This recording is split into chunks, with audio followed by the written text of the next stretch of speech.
សួស្តីលោកអ្នកនាងជាទីមេត្រីខ្ញុំបាទហាសានសូមជម្រាបសួរពីរដ្ឋធានី Washington សហរដ្ឋអាមេរិកយើងខ្ញុំសូមស្វាគមន៍លោកអ្នកនាងមកកាន់កម្មវិធីផ្សាយសារព័ត៌មាន The Cambodia Daily ដែលផ្សាយតាមបណ្ដាញសង្គម Facebook YouTube និងនៅលើគេហទំព័រជាភាសាខ្មែរសម្រាប់យប់ថ្ងៃប្រហ័សទី28ខែកញ្ញាត្រូវជាថ្ងៃ14កើតខែផុតរបត់ឆ្នាំថោះបัญចស័កពុទ្ធសករាជ2567គ្រិស្តសករាជ2023ជាបឋមសូមជូនមេតិការព័ត៌មានសំខាន់ៗប្រចាំថ្ងៃអ្នកខ្លំមើលជំរុញឲ្យរដ្ឋសភាកោះហៅរដ្ឋមន្ត្រីក្រសួងសេដ្ឋកិច្ចនិងហិរញ្ញវត្ថុទៅសួរនិងបំភ្លឺអំពីរឿងដំឡើងពន្ធក្រសួងមហាផ្ទៃដាក់ចេញវិធានការធ្វើតេស្តសារធាតុញៀនលើមន្ត្រីពន្ធនាគារគ្រប់ជាន់ថ្នាក់ទូទាំងប្រទេស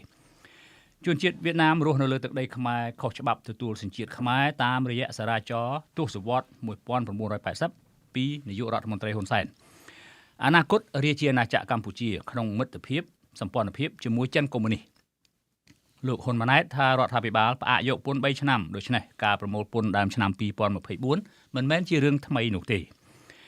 សកម្មជនចលនាមេដាធម្មជាតិបានទទួលរង្វាន់ពានរង្វាន់សកល Livelihood Award ដោយសារពួកគេប្រឹងការពារធនធានធម្មជាតិមេដឹកនាំផ្ដាច់ការកូរ៉េខាងជើងបញ្ជាឲ្យផលិតអាវុធនុយក្លេអ៊ែរថែមទៀតក្រោយពីអាវុធនេះដាក់ចូលក្នុងរដ្ឋធម្មនុញ្ញរួមនឹងកម្មវិធី Idea Talkជាបន្តទៅទៀតនេះខ្ញុំបាទហាសានសូមជូនព័ត៌មានពិស្ដាអ្នកខ្លំមើលទាមទារឲ្យរដ្ឋសភាក៏ហៅរដ្ឋមន្ត្រីក្រសួងហិរញ្ញវត្ថុសេដ្ឋកិច្ចនិងហិរញ្ញវត្ថុទៅសួរដេញដោលដើម្បីបំភ្លឺរឿងដំឡើងពន្ធខណៈសេដ្ឋកិច្ចប្រទេសកម្ពុជាត្រូវគេមើលឃើញថាកំពុងធ្លាក់ចុះជាបន្តបន្ទាប់ការទាមទារនេះធ្វើឡើងបន្ទាប់ពីរាជរដ្ឋាភិបាលក្បាលធំដែលដឹកនាំដោយលោកហ៊ុនម៉ាណែតកំពុងចាត់វិធានការនិងរឹតបន្តឹងការប្រមូលពន្ធដំឡើងពន្ធផ្សេងៗយ៉ាងប្រញាប់ប្រញាល់ដោយមិនខ្វល់អំពីផលប៉ះពាល់ដល់ពលរដ្ឋនិងវិស័យឯកជនមួយចំនួនខណៈសេដ្ឋកិច្ចកម្ពុជាកំពុងធ្លាក់ចុះដោយពលរដ្ឋជួបវិបត្តិអត់ការងារធ្វើនិងជំពាក់បំណុលធនាគារជាដើមពីថ្ងៃមុននេះរដ្ឋមន្ត្រីអូនពាន់មនីរតបានចុះកិច្ចសន្យាខ្ចីបុលធនាគារអភិវឌ្ឍអាស៊ី ADB ចំនួន$140 លានសហរដ្ឋអាមេរិកអ្នកវិភាគនយោបាយបណ្ឌិតឡៅម៉ុងហៃលើកឡើងថាតំណាងរាស្ត្រគួរតែកោះអញ្ជើញរដ្ឋមន្ត្រីក្រសួងសេដ្ឋកិច្ចនិងហិរញ្ញវត្ថុទៅសួរចម្លើយនិងបំភ្លឺអំពីការដំឡើងពន្ធលើរាស្ត្រចំណែកលោកប៉ាច័ន្ទរឿនបានលើកឡើងលើ Facebook នៅថ្ងៃនេះថានៅប្រទេសជឿនលឿនដែលប្រកាន់របបប្រជាធិបតេយ្យសេរីប្រសិនបើសង្គមរបស់គេមានបញ្ហាអ្វីមួយសភារបស់គេតែងតែកោះអញ្ជើញតំណាងរដ្ឋាភិបាលឬរដ្ឋមន្ត្រីដែលពាក់ព័ន្ធមកបំភ្លឺនិងបង្ហាញអំពីដំណោះស្រាយជូនប្រជាពលរដ្ឋដោយឡែកលោកអ៊ូវីរៈក៏បានលើកឡើងដែរថាទោះបីជាពលរដ្ឋមានកាតព្វកិច្ចបង់ពន្ធក៏ពិតមែនប៉ុន្តែពួកគេក៏មានសិទ្ធិដឹងអំពីរបៀបដែលប្រាក់របស់ពួកគេត្រូវបានចាយវាយដែរសារព័ត៌មាន The Cambodia Daily មិនទាន់អាចសុំការអធិប្បាយពីអ្នកនាំពាក្យរដ្ឋសភាបាននៅឡើយទេនៅថ្ងៃនេះមាត្រា96 97នៃរដ្ឋធម្មនុញ្ញប្រទេសកម្ពុជាចែងថាអ្នកតំណាងរាស្ត្រមានភារកិច្ចដាក់សំណួរឬសួរដេញដោលចំពោះសមាជិករដ្ឋាភិបាលហើយរឿងដែលសំខាន់ចាំបាច់ទៅទៀតនោះគឺតំណាងរាស្ត្រមានកាតព្វកិច្ចតាមដានឃ្លាំមើលការអនុវត្តការងាររបស់ក្រសួងស្ថាប័នទាំងនោះដើម្បីធានាឲ្យឃើញថាមានការអនុវត្តការងារបានត្រឹមត្រូវស្មោះត្រង់និងមានតម្លាភាពក្នុងការបម្រើផលប្រយោជន៍ជាតិផ្ទុយទៅវិញចាប់តាំងពីឆ្នាំ2018ដល់ឆ្នាំ2023នេះក្រុមអ្នកឃ្លាំមើលនិយាយថារដ្ឋសភាដែលជាតំណាងរាស្ត្រនេះមិនបានការពារផលប្រយោជន៍ពលរដ្ឋនិងសង្គមជាតិឡើយផ្ទុយទៅវិញរដ្ឋសភាបច្ចុប្បន្នការពារតែផលប្រយោជន៍គ្រួសារត្រកូលហ៊ុននិងបកពួកខ្លួនថែមទាំងបរទេសផងដែរតែប៉ុណ្ណោះពីព្រោះរដ្ឋសភាសប្តាហ៍ថ្ងៃនេះកើតចេញពីគណៈបកតែមួយពោលគឺគណៈបកប្រជាជនកម្ពុជាអគ្គនាយកដ្ឋានពន្ធនាគារនៃក្រសួងមហាផ្ទៃដាក់ចេញវិធានការធ្វើតេស្តរោគសារធាតុញៀនលើមន្ត្រីពន្ធនាគារគ្រប់ជាន់ថ្នាក់និងជនជាប់ឃុំដែលមានការសង្ស័យប្រើប្រាស់គ្រឿងញៀននៅទូទាំងប្រទេសហើយបើរកឃើញថាមន្ត្រីពន្ធនាគារណាម្នាក់មានចេតនាកិច្ចវេះនិងត្រូវអនុវត្តតាមវិធានការច្បាប់ដោយគ្មានករណីលើកលែងជាដាច់ខាតអគ្គនាយកនៃអគ្គនាយកដ្ឋានពន្ធនាគារនៃក្រសួងមហាផ្ទៃលោកឈុនសាណាតបានចេញសេចក្តីណែនាំស្តីអំពីការចុះប្រតិបត្តិការធ្វើតេស្តទឹកនោមរោគសារធាតុញៀនលើមន្ត្រីពន្ធនាគារនៅទូទាំងប្រទេសនិងជនជាប់ឃុំដែលមានការសង្ស័យប្រើប្រាស់សារធាតុញៀនកាលពីថ្ងៃទី27ខែកញ្ញាឆ្នាំ2023នេះថាដើម្បីធានាប្រសិទ្ធភាពនៃការអនុវត្តការងារនៃមន្ត្រីពន្ធនាគារនៅតាមមណ្ឌលអប់រំកែប្រែនិងពន្ធនាគាររាជធានីខេត្តឲ្យកាន់តែមានប្រសិទ្ធភាពនោះ នឹងទទួលបានការជឿទុកចិត្តពីមជ្ឈដ្ឋានទូទៅអគ្គនាយកដ្ឋានពន្ធនាគារត្រូវតែអនុវត្តវិធានការនេះជាកំហិតលោកឈុនសាណាតអះអាងថាសម្រាប់ការចុះធ្វើប្រតិបត្តិការតេស្តរោគសារធាតុញៀនជាក់ស្ដែងនោះគឺត្រូវសហការជាមួយមន្ត្រីពេទ្យឬពន្ធនាគារតាមគោលដៅនីមួយៗដោយមិនមានការជូនដំណឹងជាមុនឡើយលោកបន្តថាការរកឃើញមន្ត្រីពន្ធនាគារណាមានចេតនាគេចវេះក្នុងការមិនចូលរួមសហការធ្វើតេស្តឬរកឃើញថាមានសារធាតុញៀនមែននោះពេលនោះគេនឹងអនុវត្តវិធានការរដ្ឋបាលនានាឬវិធានការផ្លូវច្បាប់ជាធរមានជាដាច់ខាតការដាក់ចេញវិធានការនេះធ្វើឡើងបន្ទាប់ពីរដ្ឋមន្ត្រីក្រសួងមហាផ្ទៃលោកសសុខាណែនាំឲ្យអង្គភាពដែលជំនួសឲ្យក្រសួងមហាផ្ទៃរឹតបន្តឹងចំពោះបញ្ហាគ្រឿងញៀនលើមន្ត្រីរបស់ខ្លួនគ្រប់អង្គភាពកាលពីថ្ងៃទី30ខែសីហាឆ្នាំ2023រដ្ឋមន្ត្រីក្រសួងមហាផ្ទៃលោកសសុខាថាចំពោះអ្នកដែលមានមុខនីតិភារកិច្ចជាកងកម្លាំងប្រដាប់អាវុធបើសិនជាមានការស្រាវជ្រាវឃើញថាមានការពាក់ព័ន្ធជាមួយនឹងការប្រើប្រាស់និងជួញដូរគ្រឿងញៀនមិនគួររក្សាទុកនៅជាកងកម្លាំងដើម្បីបំពេញមុខនីតិភារកិច្ចតទៅទៀតទេលោកសសុខាសង្កត់ធ្ងន់ទៅលើការលុបបំបាត់ឲ្យបាននៅវប្បធម៌អន្តរាគមគ្រប់ប្រភេទចំពោះការជួញដូរគ្រឿងញៀននេះព្រោះថាកាលពីអាណត្តិមុនមានស្នងការរងម្នាក់បានប្រព្រឹត្តកំហុសហើយក៏បានស្នើសុំឲ្យជួយអន្តរាគមន៍រហូតទៅដល់រដ្ឋមន្ត្រីក្រសួងមហាផ្ទៃលោកសខេងផងដែរដែលបញ្ហានេះត្រូវតែលុបបំបាត់ចោលឲ្យបានកាលពីថ្ងៃទី23ខែកញ្ញាឆ្នាំ2023រដ្ឋមន្ត្រីក្រសួងការពារជាតិលោកទាសីហាព្រមមានចាត់វិធានការច្បាប់យ៉ាងតឹងរ៉ឹងបំផុតចំពោះនាយទាហានរូបណាដែលជាប់ពាក់ព័ន្ធឬបានប្រើប្រាស់គ្រឿងញៀនលោកទាសីហាបានអះអាងទៀតថាអ្នកដែលប្រឡងចូលក្របខ័ណ្ឌកងទ័ពក៏ត្រូវតែធ្វើតេស្តរោគគ្រឿងញៀនយ៉ាងតិចចំនួន4ដងក្នុងម្នាក់សេចក្តីរាយការណ៍ខាងរដ្ឋាភិបាលបង្ហាញថាកាលពីពេលថ្មីៗនេះក្នុងរយៈពេល8ខែឆ្នាំ2023កម្លាំងសមត្ថកិច្ចបានបង្ក្រាបករណីជួញដូរនិងប្រើប្រាស់គ្រឿងញៀនទូទាំងប្រទេសបានចំនួនជាង 5000 ករណីដោយឃាត់ខ្លួនជនសង្ស័យចំនួនជាង 10000 នាក់ក្នុងនោះសមត្ថកិច្ចបានដកហូតសារធាតុញៀនជិត3តោននិងកញ្ឆាស្ងួតជិត50គីឡូក្រាមព្រមទាំងសារធាតុគីមីជិត1តោនផងដែរអនុប្រធានវេទិកាពលរដ្ឋលោកម៉ែនណាតបានប្រាប់សារព័ត៌មានទៅ Cambodia Daily នៅថ្ងៃនេះថាដើម្បីទប់ស្កាត់បទល្មើសគ្រឿងញៀនឲ្យមានប្រសិទ្ធភាពលុះត្រាតែរាជរដ្ឋាភិបាលហ៊ានបើកការស៊ើបអង្កេតដោយមានការចូលរួមពីអង្គការសង្គមស៊ីវិលសហគមន៍អន្តរជាតិដោយឯករាជ្យនិងតម្លាភាពប៉ុន្តែបើរដ្ឋាភិបាលបន្តអនុវត្តតែម្នាក់ឯងដោយពេលកន្លងមកនោះគឺនៅតែគ្មានប្រសិទ្ធភាពដូចមុនដដែលរហូតមកទល់ពេលនេះគេនៅមិនទាន់ភ្លេចទេកាលពីថ្ងៃទី23ខែកុម្ភៈឆ្នាំ2019ដែលអាជ្ញាធរក្រុងភ្នំពេញបានចាប់ខ្លួនអង្គញាគិតធៀងម្ចាស់ក្លឹបកំសាន្ត Rock ដែលបានចោទប្រកាន់ពីបទពាក់ព័ន្ធនឹងការចែកចាយគ្រឿងញៀនជិត50គីឡូក្រាមក្នុងសំណុំរឿងនេះតុលាការបានសម្រេចផ្តន្ទាទោសឲ្យអង្គញាគិតធៀងជាប់ពន្ធនាគាររយៈពេល4ឆ្នាំប៉ុន្តែក្នុងនោះត្រូវអនុវត្តទោសឲ្យជាប់ពន្ធនាគារមួយរយៈពេលខ្លីនិងសម្រេចឲ្យព្យួរទោសរយៈពេល2ឆ្នាំផងដែរទោះជាយ៉ាងណាក៏ដោយគេបានរកឃើញថាអំឡុងពេលដែលអង្គញាគិតធៀងត្រូវបានឃុំខ្លួនក្នុងពន្ធនាគារ PG បណ្ដោះអាសន្នកាលពីថ្ងៃទី12ខែមីនាឆ្នាំ2019ពិរុទ្ធជនរូបនេះនៅតែអាចដើរហើរដោយសេរី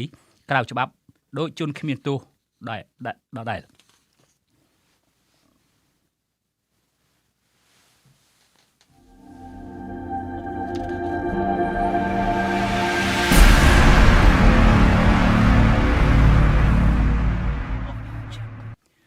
លោកនាងទស្សនិកជនជាទីមេត្រីនៅពេលនេះយើងសូមជូនកម្មវិធី Idea Talk ដែលជាកម្មវិធីពិសេសហើយភ្ញៀវវាគ្មិនរបស់យើងគឺអ្នកស្រី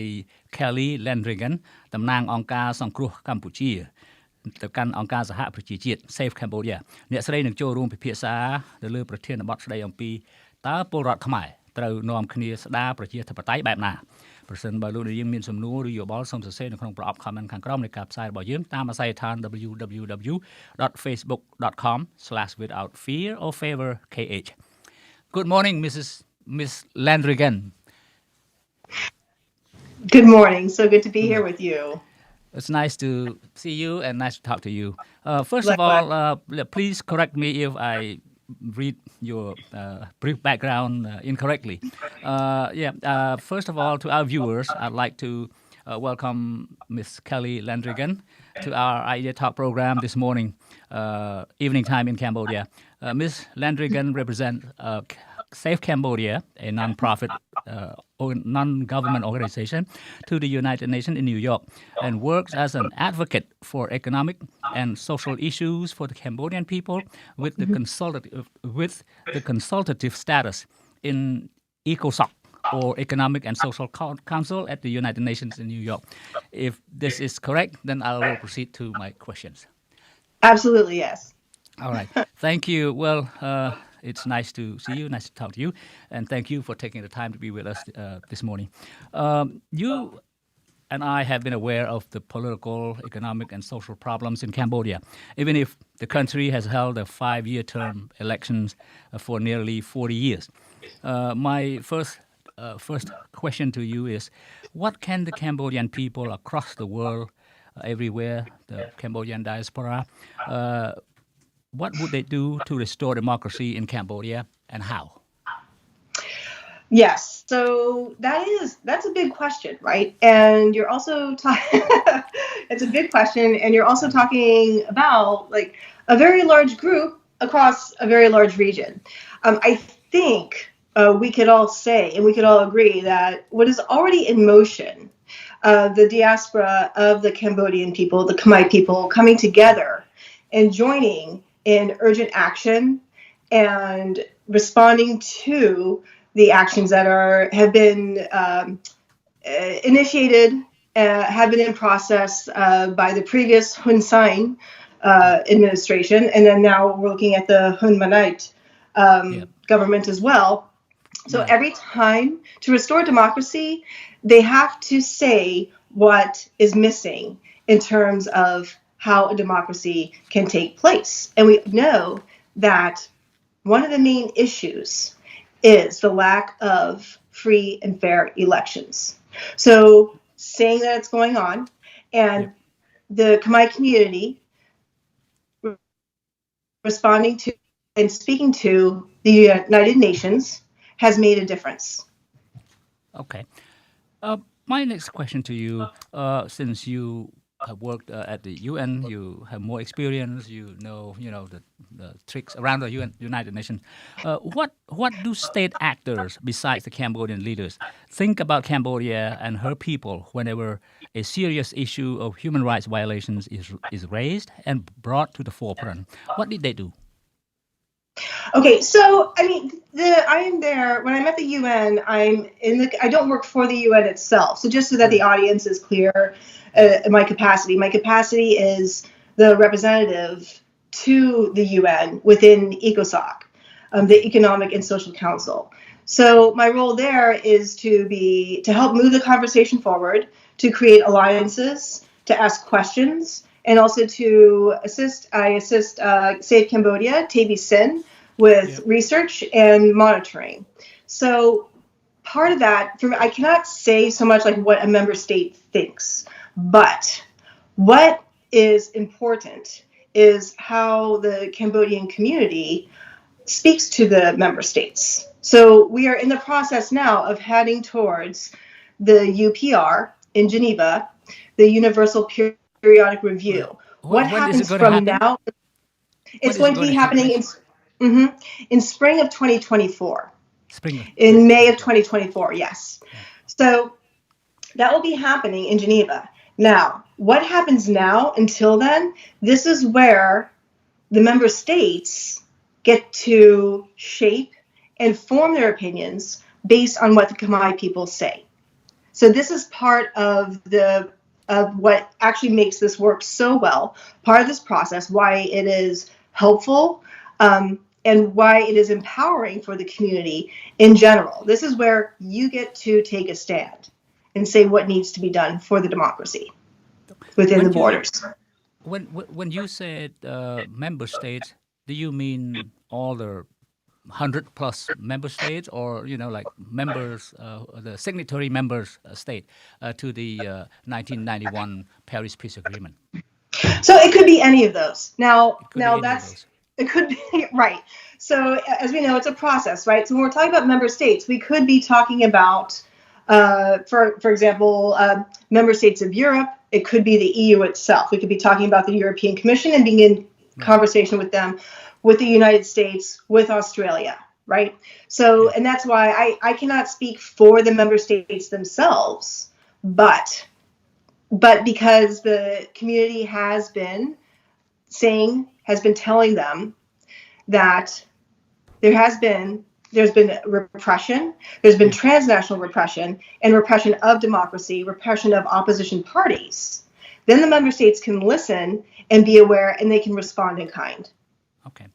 Yes. I spoke to our American friends who work to promote human rights for all, justice for all, and condemn rights violations and corruption. They confirm what we have observed, that Washington doesn't want to talk about Cambodia. They almost forget where Cambodia is right now.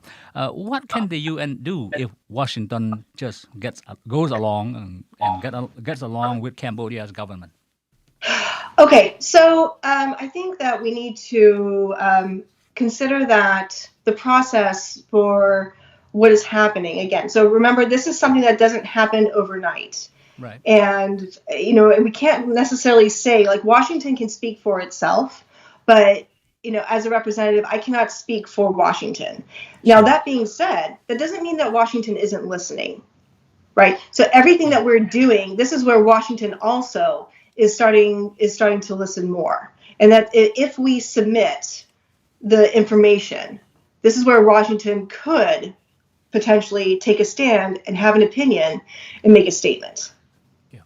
Yeah. Thank you. That's good enough. Yeah. Cambodia's new Prime Minister, Hun Manet, of course, Prime Minister's son, Prime Minister's father, Prime Minister's son, just visited New York to address the UN General Assembly. Outside the UN headquarters,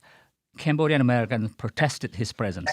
At the same time, he is there as the head of the Cambodian government, the official guest of the United Nations, succeeding his father, whom the UN and rights groups have rebuked for decades. How do we make sense of it all when a human rights abuser, violator, is allowed to address the world as if nothing happened? Right. So I think that, again, that there are those who are becoming aware and to whom the data is made available, so that they're not ignoring that this happened, right? And before an action can be taken, there is a process that must be addressed. Now, I think what's really interesting is that on October 11th, there's going to be in Geneva, there's going to be a special review. The special rapporteur. October 11. Yes. Now, this is key. Okay. So we have the UPR coming up in May of 2024, spring of 2024. Okay. That's happening in Geneva. That is, shall we say, one of the big dates, so to speak. Now, and as I said earlier in the interview, everything that is happening now, everything that Save Cambodia is doing and that the Khmer community is doing, United in Diaspora, right? Everything that they are doing now is helping to build to that moment. This is what matters in the moment. So October 11th, the special rapporteur. Is this going to take place in Geneva too? Yes, Vitit Muntarborn, who released the report last August of 2022, where he outlined 20 benchmarks, right? There were 20 benchmarks that the Hun Sen administration, the Hun Sen government, needed to meet in order to be considered a government that was democratic, that had free and fair elections. And I think it's worth repeating again. And we know that the Hun Sen government went in the opposite direction. The Hun Sen government doubled down. Now, here's again, so I'm going to come back to October 11th. Okay. This is key because Cambodia is getting more attention. The rapporteur will not call for a special review unless there's something worth noting and something that needs to be discussed sooner rather than later. Sure. Yeah. Okay. And that means that there is something significant happening. There is something more to present right away. So we could say the fact that we don't know for sure. We won't know until he presents his report. But it is interesting to note that after Hun Sen handed over his prime minister seat to his son, Hun Manet, Right. that the rapporteur did call for this. Okay. That is significant. So the world doesn't seem to recognize the election as legitimate, rather than the passing, the keys, the office keys to his son. My next question. Western analysts said the new Cambodian prime minister would follow his father's footsteps to stay in power, ostracizing any credible opposition groups. Is there a UN mechanism that can reactivate the Paris Peace Accord of 1991 on Cambodia, since it was part of the agreement? What is the impetus, for the UN to take the action? Right. So, part of that is going to be part of what's happening at the UPR. And that's where that can be highlighted, because it's not just about, right, so we're acknowledging the significance of the Paris Peace Accord and how important that was, right, and how binding it is, because it was a signed agreement. In recent years, Cambodia has signed 9 other treaties, right, that are supposed to acknowledge stability and human rights. And this is also going to be reviewed as well. So in addition to all of that, right, so this is where things are going to become compounded at the review in spring. Yes. Right, in spring. I remember when I was in Geneva some years ago, when Surya Subedi was the UN rapporteur for Cambodia. He made over 100 or 90s or 100 recommendations for Cambodia to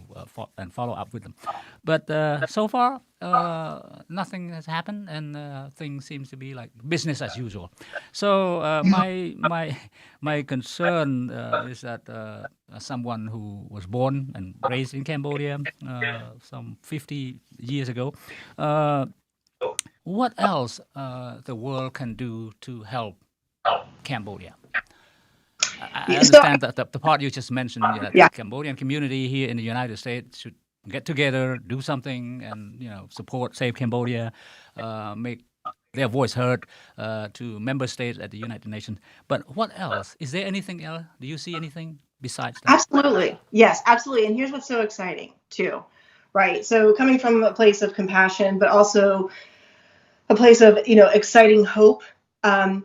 We need to be active. I mean, I'm part of this because I was invited, and I really love being active with the Cambodian community and everything that this represents and the cause. And we have to amplify our voices. I was at the protest on the 22nd. I was there with the Khmer community. It was so great to be there. Such an honor. And so many people from the Khmer community were there. Right. I was talking to as many non-Cambodian people as possible. And another friend who also decided to volunteer, that personal friend of mine who volunteered that day, was joining in with me. I see. Western non-Cambodian people want to know what's going on. As soon as they know what's going on, as soon as they're made aware, they are in support of establishing democracy once again and ending the oppression within the borders, and also the transnational repression. Every time we talk about any issue, but definitely the lack of democracy, the suppression of opposition, and transnational repression, that gets their attention right away. And the more, especially young people, please bring young people who are not Cambodian in. I'm doing everything I can, and I'm doing it absolutely joyfully. So here within the college campuses and elsewhere. Right. Okay. Well, it's great work. I mean, you have done great work for Cambodia and the people of Cambodia. I'm trying every day. It's my honor. Right. My last question. I know you have to run. You have to do something else. Does Save Cambodia work with the U.S. government to implement existing U.S. laws on foreign corrupt dictators? So,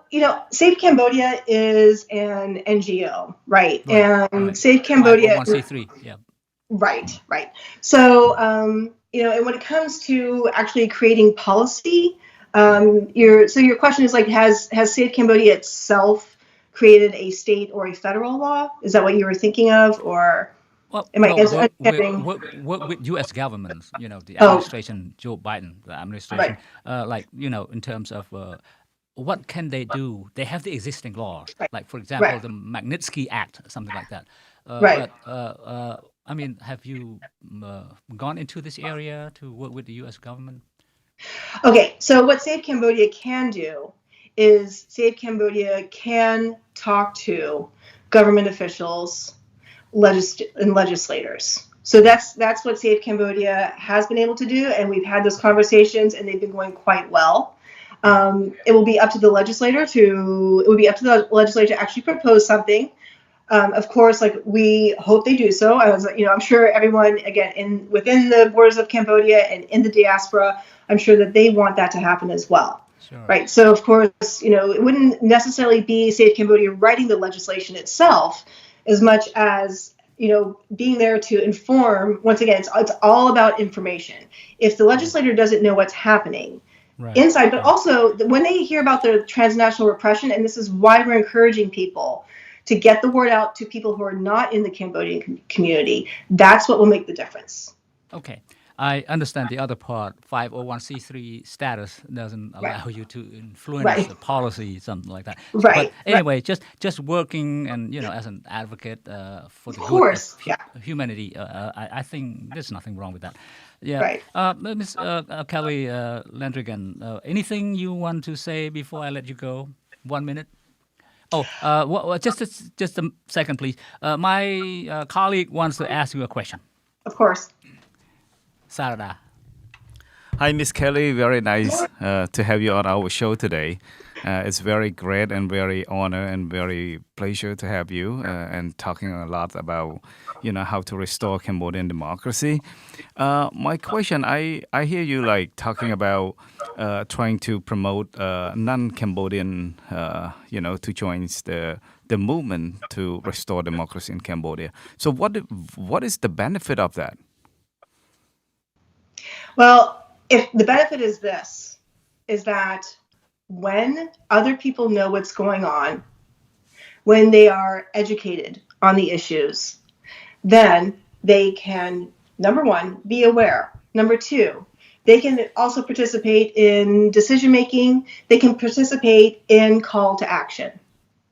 If they don't know that this is going on, they cannot do anything. Or in a way, they're innocent. So as much as there is going on around the world, we all know we're living in a digital age where we are receiving so many headlines, and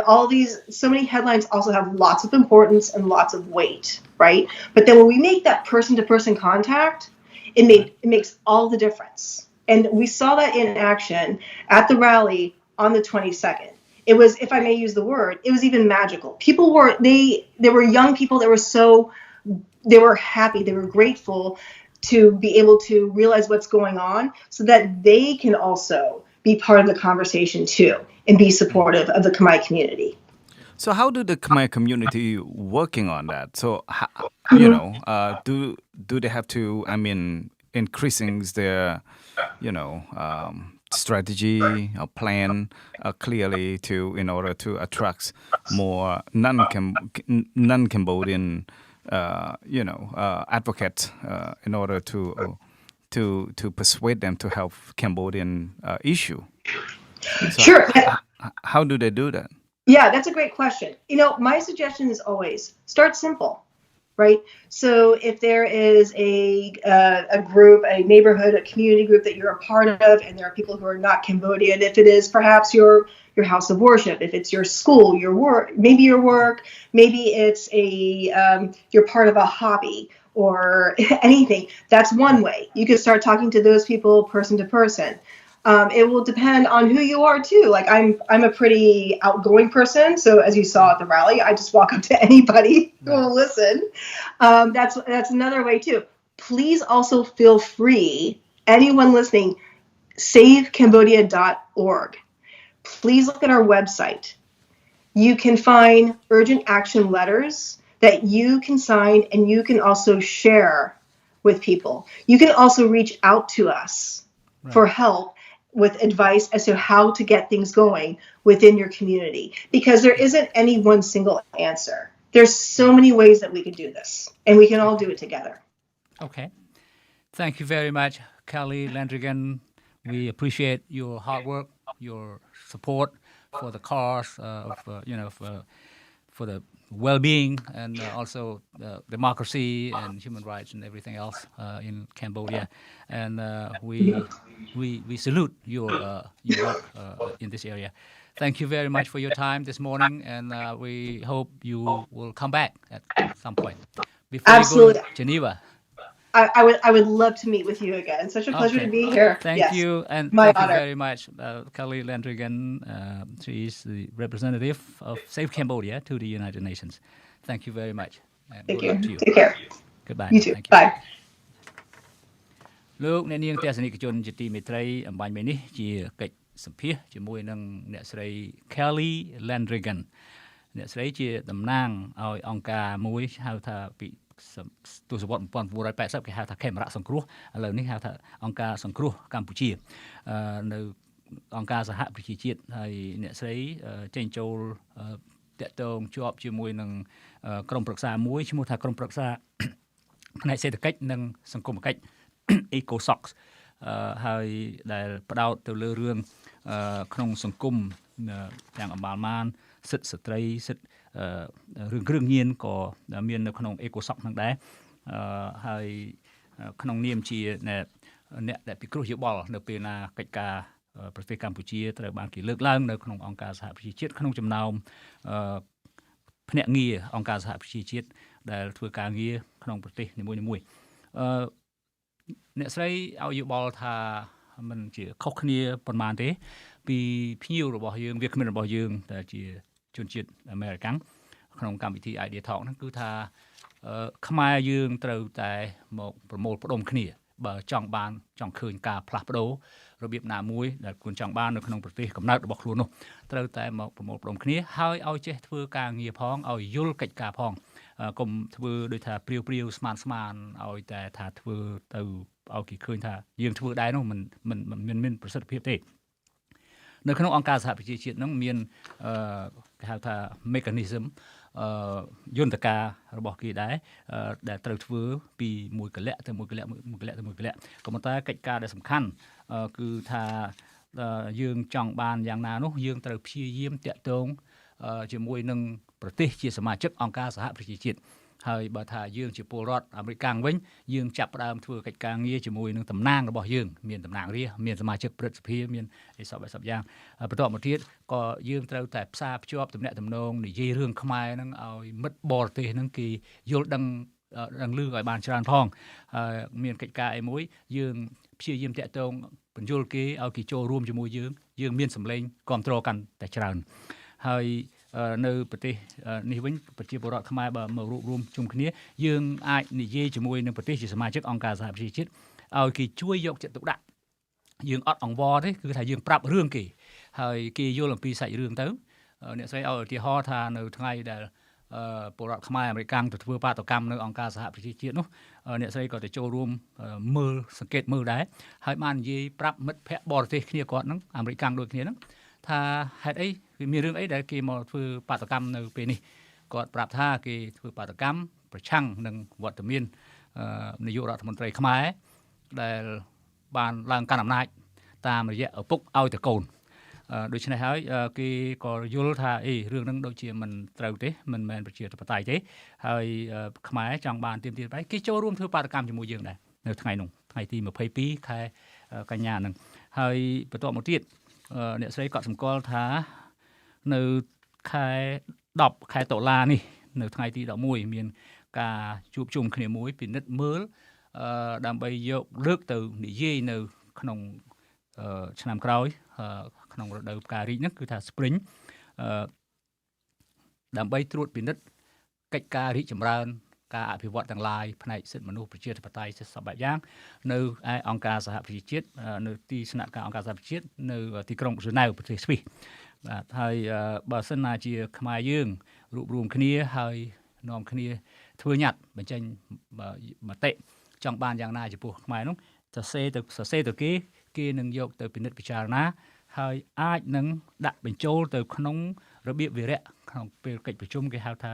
ការពិនិត្យឡើងវិញរៀងរាល់ម្ដងម្កាលនៅឯអង្គការសហប្រជាជាតិនៅទីក្រុងហ្សឺណែវហើយគេនឹងដាក់របៀបវិរៈទៅលើប្រទេសកម្ពុជាឲ្យហៅថាអនុសាសន៍ដើម្បីឲ្យប្រទេសកម្ពុជាអនុវត្តឲ្យបានហើយរឿងមួយដែលគាត់កត់សម្គាល់ថា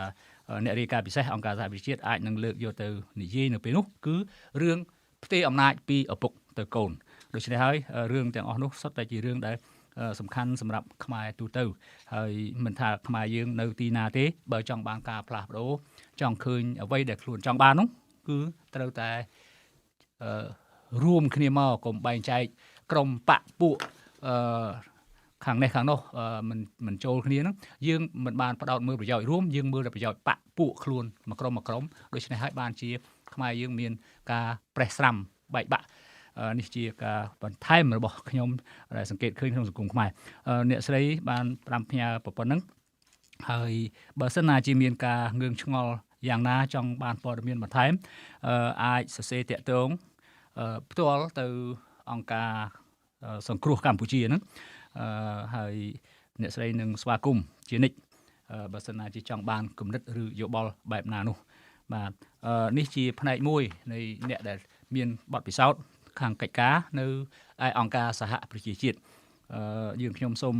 បញ្ចប់ការបកប្រែត្រឹមប៉ុណ្្នឹងចុះដើម្បីនឹងបន្តព័ត៌មានប្រចាំថ្ងៃរបស់យើងតទៅទៀតនៅមានព័ត៌មានសំខាន់សូមអញ្ជើញរងចាំស្ដាប់នឹងទស្សនាជាបន្តទៅទៀតបាទជនជាតិវៀតណាមខុសច្បាប់ដែលបានរស់នៅលើទឹកដីប្រទេសកម្ពុជាតាំងពីឆ្នាំ1986តាមរយៈសារាចរណ៍របស់មេដឹកនាំបកកណ្ដាលអំណាចលោកហ៊ុនសែនបានទទួលសញ្ជាតិខ្មែរប្រងព្រាតក្នុងឆ្នាំ2023នេះដោយពួកគេបានបដូរឈ្មោះមកជាជនជាតិខ្មែរគ្រប់គ្នាបន្ទាប់ពីលោកហ៊ុនសែនបានស្នើសុំទៅព្រះមហាក្សត្រព្រះមហាក្សត្រខ្មែរសម្ដេចព្រះបរមនាថនរោត្តមសីហមុនីបានចេញព្រះរាជក្រឹត្យផ្ដល់សញ្ជាតិខ្មែរដល់ជនជាតិវៀតណាមជាបន្តបន្ទាប់តាមច្បាប់សញ្ជាតិតូបនីយកម្មនៅដើមឆ្នាំ2023នេះតាមការស្នើសុំរបស់មេដឹកនាំបកកណ្ដាលអំណាចលោកហ៊ុនសែនក្នុងនោះពួកគេនាំគ្នាបដូរឈ្មោះតាមលំនាំខ្មែរគ្រប់គ្នាដូចជាជនជាតិវៀតណាមឈ្មោះណងវ៉ាន់គីមបដូរមកជារិទ្ធីសម្បត្តិងឿងវ៉ាន់ទីវបដូរមកជាហួរសុធីខ្វាំធៀនហ្វុកបដូរមកជាថេងអូដំនិងងឿនឈីវធីងហ៊ុងបដូរទៅជាមានបញ្ញាជាដើមលើសពីនេះទៀតជនជាតិវៀតណាមឈ្មោះងឿងដឹកអញបានបដូរឈ្មោះមកជាហេងតារ៉ាទ្រឿងហួងលីនជាជនជាតិវៀតណាមសញ្ជាតិថៃមិនបានបដូរឈ្មោះមកជាខ្មែរទេប៉ុន្តែក៏ទទួលបានសញ្ជាតិខ្មែរដែរឈ្មោះងឿងហ៊ុងស៊ុងដូរមកជាសុកតារ៉ាងឿនហ្វុកថាំងដូរមកជាឡាំថាំងផាមស៊ួនស៊ុនដូរមកជាតារ៉ាលីស៊ុនកាងដូរមកជាលីកាងចាំងហាញ់សឹងដូរមកជាញឹកស្រីពៅជូវៀតជៀនដូរមកជាស៊ុនហេងតេតវិញហ៊ွန်ដូរមកជាសៅម៉ូនីលេដេញប៊ូដូរមកជាកែវតារ៉ានិងងៀងតាំងអៀនធីដូរមកជាគឹមម៉ូនីផងដែរចំពោះជនជាតិវៀតណាមផ្សេងទៀតដែលទទួលបានសញ្ជាតិខ្មែរនិងបដូរមកប្រើឈ្មោះលំនាំខ្មែរដូចជាប៊ុយខ្វាងហា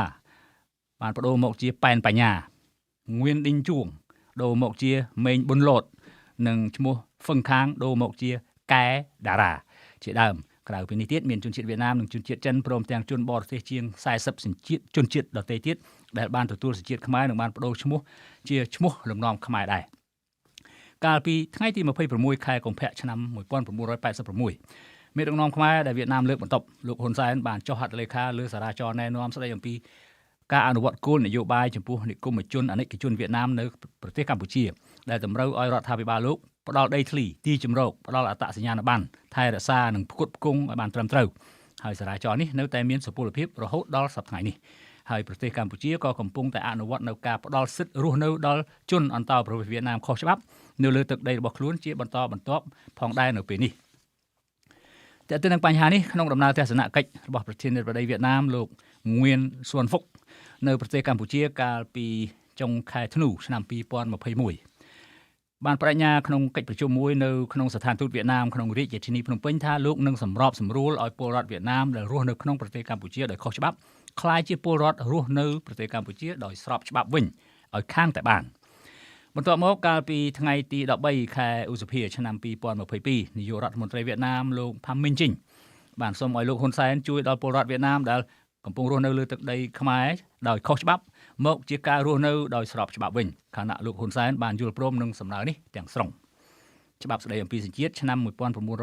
1996ចែងថាការទទួលបានសញ្ជាតិខ្មែរអាចកើតឡើងបានក្នុងករណីដែលបុគ្គលណាម្នាក់ទទួលសញ្ជាតិខ្មែរពីកំណើត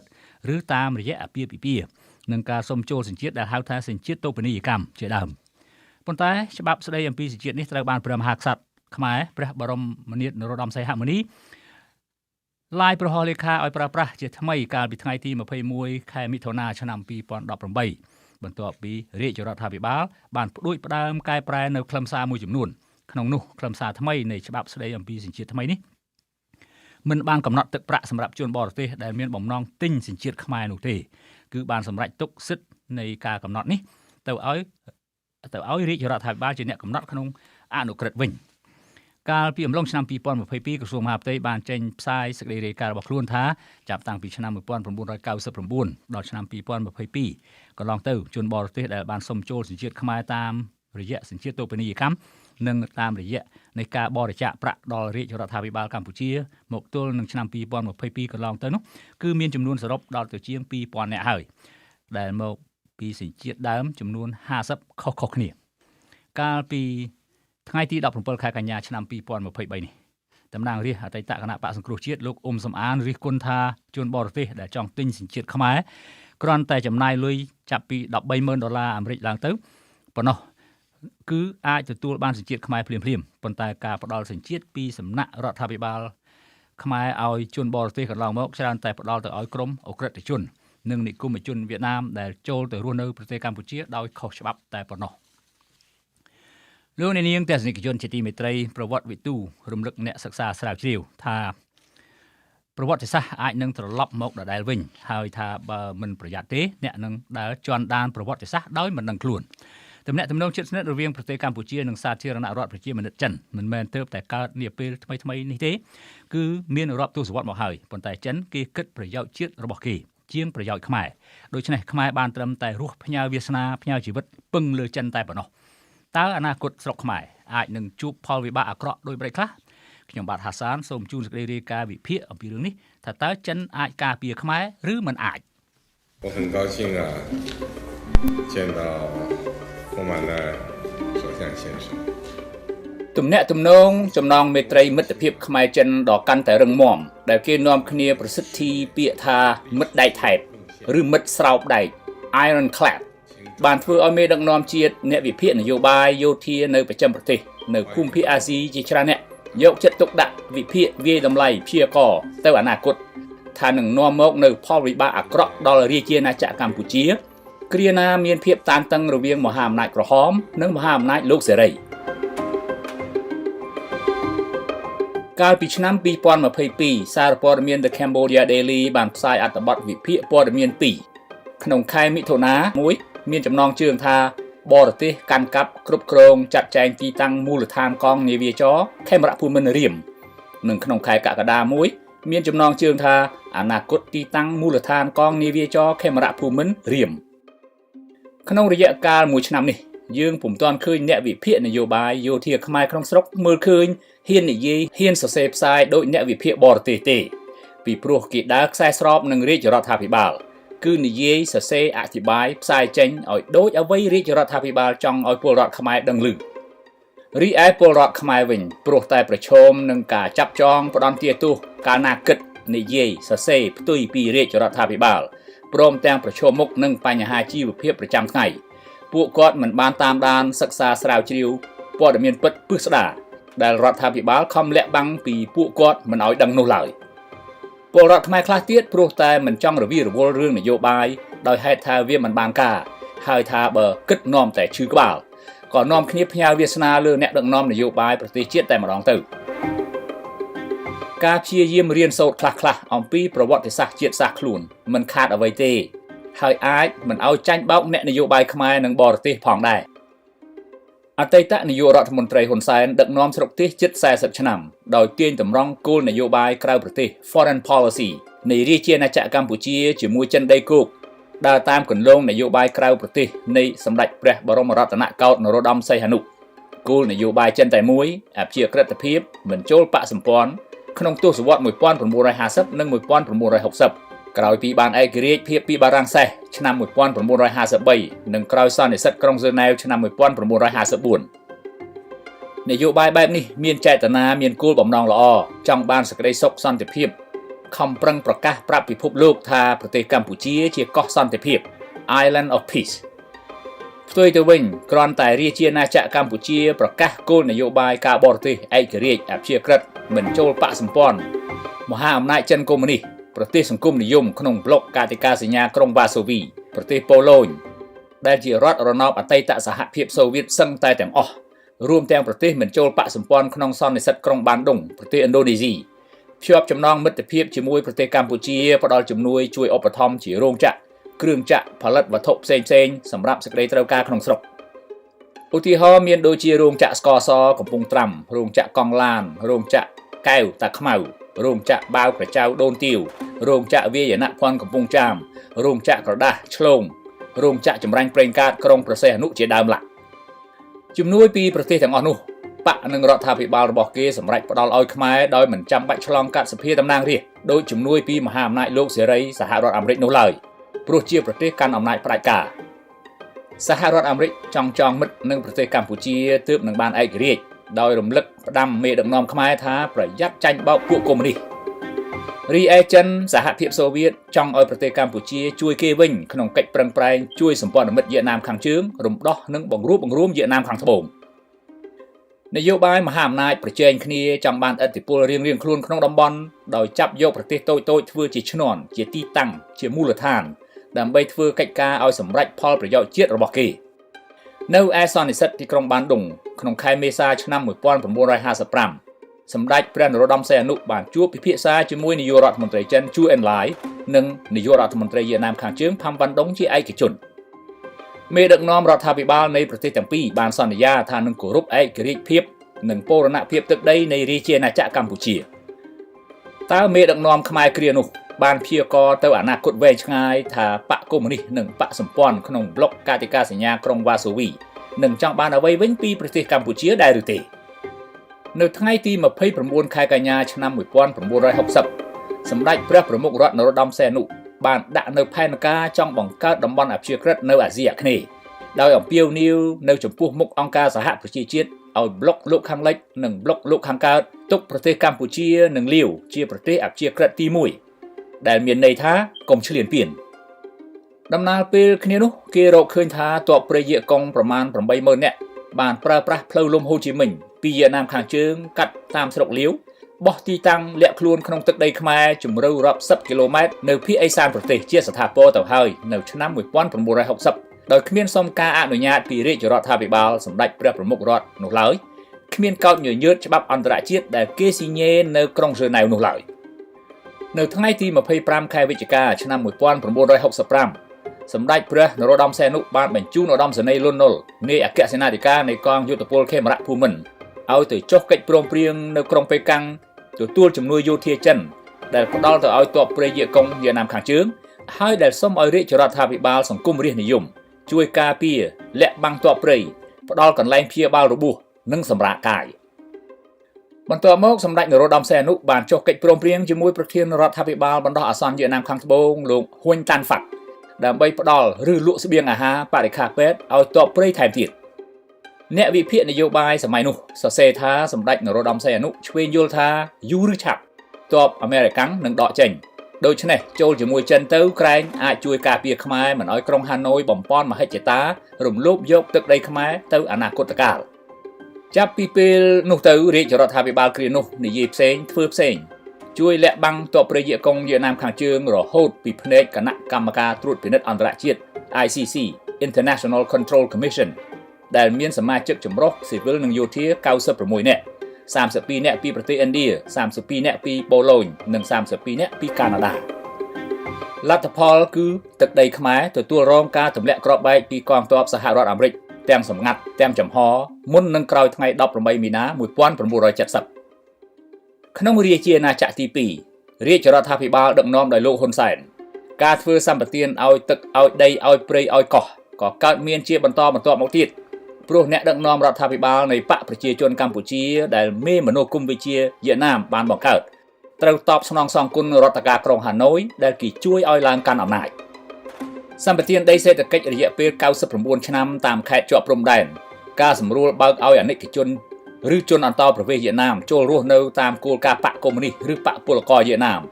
ការអនុញ្ញាតឲ្យកងកម្លាំងប្រដាប់អាវុធប្រជាជនវៀតណាមជាច្រើនពីអង្គភាពលេខ15បោះទីតាំងក្នុងទឹកដីខ្មែរឬក្លែងខ្លួនជាជនស៊ីវិលដូរឈ្មោះធ្វើការតាមក្រសួងមន្ទីរនាយកដ្ឋានការិយាល័យនៃស្ថាប័នរដ្ឋទាំងអស់នេះសុទ្ធសឹងតែជាអំពើទង្វើបំពានកិច្ចព្រមព្រៀងសន្តិភាពក្រុងប៉ារី$23 1991បំពានរដ្ឋធម្មនុញ្ញនៃរាជាណាចក្រកម្ពុជាទាំងស្រុងរឿងទាំងនេះបានបន្តតាំងពីឆ្នាំ1979រហូតដល់សព្វថ្ងៃដីសម្បទានសេដ្ឋកិច្ចបន្ថែមឲ្យក្រុមហ៊ុនវៀតណាមហួងអញចាឡាយទំហំ1000ហិកតានៅខេត្តរតនគិរីគេធ្វើអាជីវកម្មលើដីខ្មែរមានជីជាតិដាំចេកណាំវ៉ាដឹកទៅលក់នៅផ្សារស្រុកចិនក្នុងមួយអាទិត្យ